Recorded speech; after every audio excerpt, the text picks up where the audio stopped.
ભારતીય બજારો માટે આજે નબળા સંકેતો. ગિફ્ટ નિફ્ટીમાં 100 પોઈન્ટ્સનો ઘટાડો. એશિયામાં પણ નરમાશ. ત્યાં જ એઆઈ શેર્સમાં વેચવા લીધી. શુક્રવારે યુએસના બજારોમાં મોટો ઘટાડો. નાસ્ડેક આશરે 0.5% તૂટ્યો, તો ડાઉ જોન્સ અને S&Pમાં પણ દબાણ.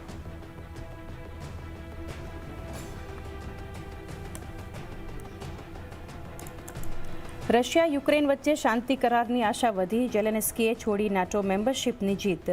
ત્યાં જ કાચા તેલમાં નરમાશ. ભાવ 7 સપ્તાહના નીચલા સ્તરે પહોંચ્યા.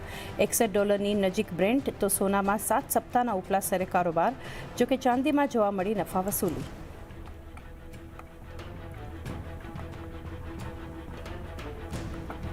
ડોક્ટર રેડ્ડીઝને યુએસ એફડીએ તરફથી ઝટકો. કંપનીના આંધ્રપ્રદેશ યુનિટને 5 અવલોકનો મળ્યા. 4 થી 12 ડિસેમ્બરની વચ્ચે થઈ હતી પ્લાન્ટની તપાસ.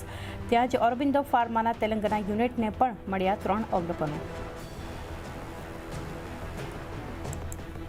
આજે એક સાથે 2 આઈપીઓ થશે લિસ્ટ. કોરોના રેમેડીઝ અને વેકફિટ ઇનોવેશનની થશે આજે લિસ્ટિંગ. 137 ગણો ભરાયો હતો કોરોના રેમેડીઝનો ઇસ્યુ. ત્યાં જ વેકફિટને મળ્યું હતું આશરે 2.5 ગણું સબસ્ક્રિપ્શન.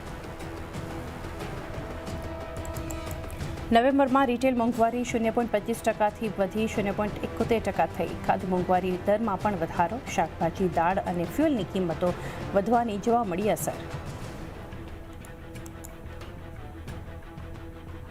અને દિલ્હી એનસીઆરમાં પ્રદૂષણની હાલત ખરાબ. કેટલાક વિસ્તારોમાં AQI 450 નજીક પહોંચતા જ GRAP 4 અંતર્ગત કડક પ્રતિબંધ લાગુ. કન્સ્ટ્રક્શન, ખોદકામ જેવી ગતિવિધિઓ પર લાગી રોક. હાઇબ્રિડ મોડમાં ચલાવવામાં આવશે 5મા ધોરણ સુધીની સ્કૂલ.